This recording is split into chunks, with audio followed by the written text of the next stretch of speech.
Welcome back. और bulletin के आगाज में आपको बताएं, पाकिस्तान में कोरोना वायरस का खतरा बढ़ रहा है। अहम शख्सियात भी मुतासर हो रही हैं। वजीर आला सिंध मुराद अली शाह कोरोना में मुब्तला हो गए। डॉक्टर्स की हिदायत पर खुद को करंतना कर लिया। वजीर सनत और तिजारत सिंध जाम इकरामुल्लाह धारीजो का कोरोना टेस्ट मस्बत आ गया। एडिशनल सेक्रेटरी दाखिला उस्मान चाचर में कोरोना की तस्दीक हुई है। महकमा दाखिला सिंध के स्टाफ ऑफिसर सईदुल्लाह कोरोना से मुतासर। सेक्रेटरी दाखिला के प्रिंसिपल सेक्रेटरी सैयद वसीम भी कोरोना में मुब्तला। महकमा दाखिला सिंध ने तमाम स्टाफ का कोरोना टेस्ट कराने का फैसला किया है। असलहा लाइसेंस ब्रांच में अवाम का दाखिला बंद कर दिया गया है। कौमी इदारा अमराज कल्ब में मजीद एक डॉक्टर और मुतादिद मुलाजमीन में कोरोना की तस्दीक हुई है। अस्पताल में होने वाले तमाम ऑपरेशन एक हफ्ते के लिए मुलतवी कर दिए गए हैं। पंजाब असम्बली के अमले के मजीद 10 अफराद में कोरोना की तस्दीक के बाद मुतासरीन की तादाद 17 हो गई है। कोरोना के खतरे से बच्चों को कैसे बचाया जाए, वफाकी वजीर तालीम शफकत महमूद के ज़ेर सदारत बैन सूबाई वज़राए तालीम कॉन्फ्रेंस में नवंबर से दिसंबर तक तालीमी इदारे बंद रखने की तजवीज़ पर गौर किया गया। सूबाई वज़राए तालीम की मुखालफत के बायस हतमी फैसला आइंदा हफ्ते होगा।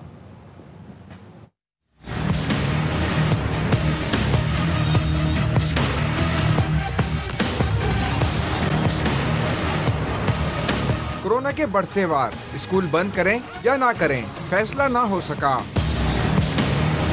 इस्लामाबाद में वफाकी वजीर तालीम शफकत महमूद की सरबराही में बैन सूबाई वज़राए तालीम का खुसूसी इजलास हुआ, जिसमें नवंबर से दिसंबर तक मौसम सरमा की छुट्टियां देने की तजवीज़ दी गई, जिसकी सूबाई वज़राए तालीम ने मुखालफत कर दी। तमाम हतमी फैसला 23 नवंबर के इजलास में होगा। वफाकी वजीर तालीम शफकत महमूद कहते हैं, बच्चों और असातिज़ा की जान सबसे ज्यादा अजीज है। स्कूल बंद करने से मुतालिक फैसला आज शाम NCC इजलास में हो सकता है। वजीर तालीम पंजाब मुराद रास ने सूबे में स्कूलों को फौरी बंद न करने का ऐलान कर दिया। ट्वीट में मुराद रास ने लिखा, कोरोना सूरत हाल मद्देनजर रखकर मुमकिन फैसलों पर गौर किया जा रहा है। PTI गिलगित बल्तिस्तान कानून साज असम्बली की 10 नशिस्तें जीतकर सबसे बड़ी जमात बन गई। गिलगित बल्तिस्तान ने नून लीग का फौज मुखालिफ बयानिया रिजेक्ट कर दिया। GB के 23 हल्कों के गैर हतमी गैर सरकारी नताइज के मुताबिक आज़ाद उम्मीदवारों ने 7 नशिस्तों पर मैदान मार लिया। पाकिस्तान पीपल्स पार्टी 3 नशिस्तें जीत सकी। नून लीग सिर्फ 2 नशिस्तें ही बचा पाई। मजलिस वहदतुल मुस्लिमीन ने 1 नशिस्त हासिल की।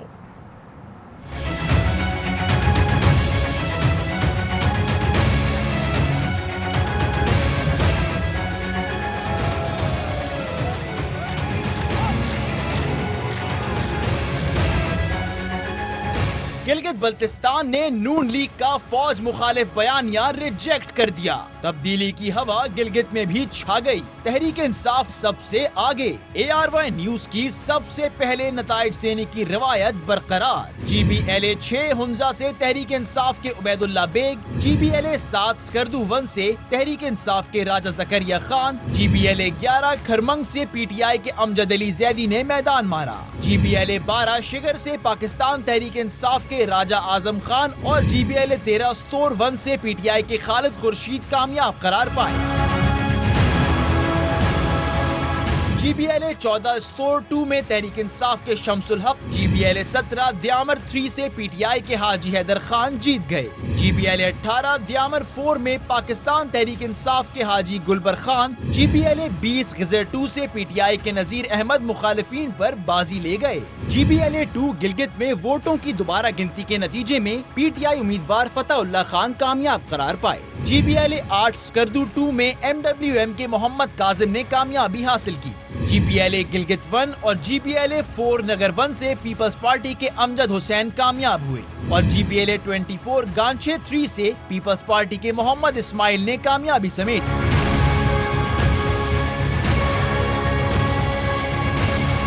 7 आजाद उम्मीदवार कामयाब हुए। GBLA 15 द्यामर 1 में आजाद उम्मीदवार हाजी शाहबेग कामयाब और GBLA 19 गिजर 1 से आजाद उम्मीदवार नवाज खान जीत गए। GBLA 22 गांचे 1 से आजाद उम्मीदवार मुश्ताक हुसैन और GBLA 23 गांचे 2 से आजाद उम्मीदवार अब्दुल हमीद कामयाब हुए। GBLA 5 नगर 2 से आजाद उम्मीदवार जावेद मनवा, GBLA 9 स्कर्दू 3 से आजाद उम्मीदवार वजीर मोहम्मद सलीम ने मुखालिफिन को पीछे छोड़ दिया। GBLA 10 स्कर्दू 4 से आजाद उम्मीदवार राजा नासिर खान बाजी ले गए। गुज़िश्ता इलेक्शन में सबसे ज्यादा सीटें लेने वाली जमात नून लीग सिर्फ 2 सीटें ही बचा सकी। GBLA 16 द्यामर 2 में नून लीग के मोहम्मद अनवर और GBLA 21 गजर 3 से नून लीग के गुलाम मोहम्मद कामयाब हुए।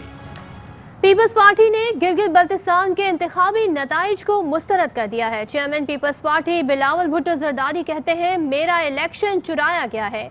गिलगित बल्तिस्तान के अवाम के साथ जल्द एहतजाज में शरीक होगा। GBLA 2 पर तहरीक इंसाफ के उम्मीदवार कामयाब हुए, लेकिन पीपल्स पार्टी के उम्मीदवार जमील अहमद का नताइज में तब्दीली का इल्जाम। नताइज तस्लीम करने से इनकार कर दिया, जियालों के हमरा धरना दे दिया। जमील अहमद का कहना है कि 619 वोटों की बर्तरी से जीत चुका हूं। अली अमीन गंडापुर ने मिली भगत से नताइज चोरी किए। नताइज RO के दफ्तर में तब्दील किए गए।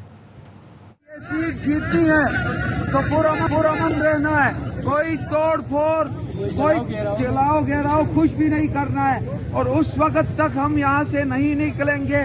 ये जो PRO और RO जो रात को फॉर्म 45 चेंज करके रिजल्ट तब्दील किया है, ये आके दोबारा रिजल्ट हमें नहीं देते और पोस्टल बैलेट पेपर का रिजल्ट हमें नहीं देते हैं। एक बंदा यहाँ से नहीं उठे। तमाम पीपल्स पार्टी के जियालू को, हमारे वर्करों को इत्तला दे दो कि वो सारे इधर जमा हो जाए और पुरअमन तरीके से। साथ ही मरियम नवाज ट्वीट में कहती हैं कि रियासती ताकत, हुकूमती इदारों, सरकारी मशीनरी की जोर जबरदस्ती, वफादारियां तब्दील कराना और बदतरीन धांधली, इसके बावजूद सादा अक्सरियत भी हासिल ना करना शर्मनाक शिकस्त है। हारने वालों को लोटा पार्टी से दुगनी सीटों का मिलना कठपुतली पर अवाम का अदम एतमाद है।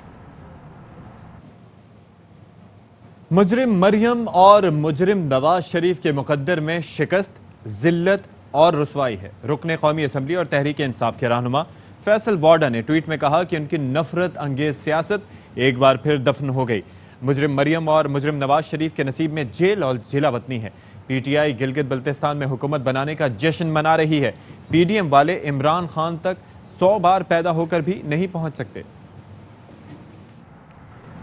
गिलगित बल्तिस्तान का सियासी मुस्तकबिल तारीख कर दिया गया। स्याह इलेक्शन की तारीख में एक और इजाफा हुआ है। शाहिद खाकान अब्बासी के इंतखाबात में धांधली के इल्जामात, कहते हैं निगरान सेटअप पहले दिन से असरअंदाज होता रहा। विफाकी वुज़रा कैंपेन चलाते रहे, नून लीग के उम्मीदवारों को तोड़ा गया। मनफी तरीके से मसनूई इक़्तिदार को तूल देने की कोशिश की जा रही है।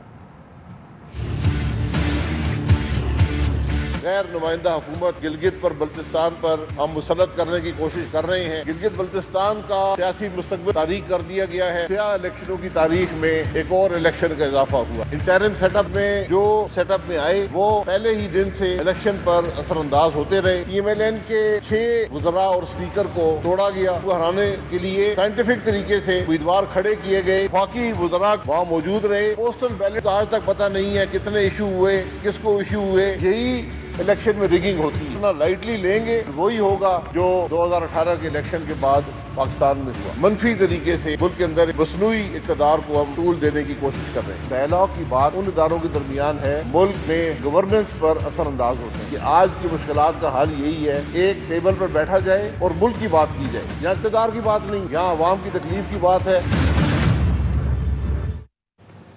वफाकी वज़ीर इत्तलात शिबली फराज कहते हैं कि अपोजिशन ने गिलगित बल्तिस्तान इलेक्शन से पहले ही धांधली का शोर मचाना शुरू कर दिया था। अब कहा जा रहा है कि GB के लोग हुकूमत के साथ जाते हैं। ऐसा था तो वहां इतना वक्त क्यों गुजारा? नून लीग के लिए वो इलेक्शन ठीक होते हैं जिनमें ये जीतें। मौलाना फजलुर रहमान का बेटा जीता तो इलेक्शन ठीक था, खुद हार गए तो गलत था। पहले भी यही कहा था कि जब ये हारेंगे, इलेक्शन से पहले धांधली का मंत्रा पढ़ना शुरू कर दिया था और वही हुआ। कल एक नई चीज सामने आई, उसमें इस हार को मंसूब किया गया कि गिलगित बल्तिस्तान के अवाम तो हमेशा हुकूमत वक्त के साथ जाते हैं।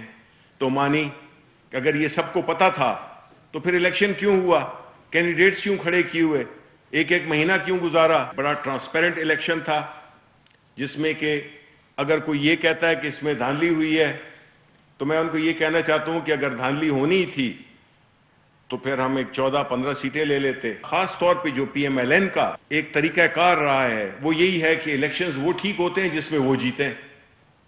वो इलेक्शन जिसमें कि ये हार जाएं, वो इलेक्शन ठीक नहीं होते, जमहूरी जहन होता है इनका, तो ये कभी भी इस किस्म की बातें न करते और ये अपना रोल पार्लियामेंट में अदा करते, न कि सियासत को कारोबार का एक जरिया समझते। खबरों और अपडेट्स का सिलसिला इस ब्रेक के बाद भी जारी है।